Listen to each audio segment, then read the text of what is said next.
मी मगाशी वारंवार सांगत आलोय की मला ज्या धमक्या देतात त्याच्याबद्दल मी काही तक्रार करणार नाही, त्याच्याविषयी काही व्यक्त व्हायचा संबंध नाहीये. पण महाराष्ट्राचं आराध्य दैवत, हिंदुस्थानचं आराध्य दैवत असणाऱ्या शिवाजी महाराजांच्या बद्दल ज्यानं विखारी बोललेला आहे, ज्याच्या मनात विष आहे, अशा व्यक्तींच्यावर तातडीनं कारवाई झाली पाहिजे, असं माझं मत आहे.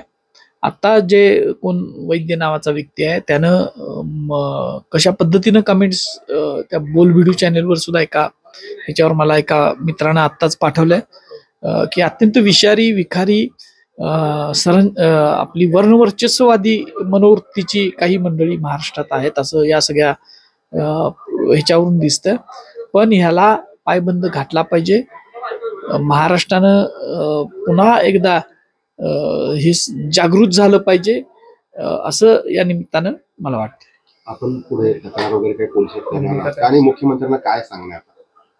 नाही, अशा पद्धतीनं मी वारंवार सांगत आलोय की अशा पद्धतीचं उन्मादी जे वातावरण आहे ते दुसऱ्या बाजीरावच्या काळात होतं.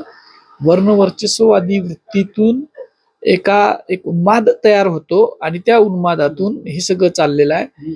माननीय मुख्यमंत्री साहेबांनी या सगळ्या गोष्टींना आळा घालण्यासाठी ठोस पावलं उचलली पाहिजेत.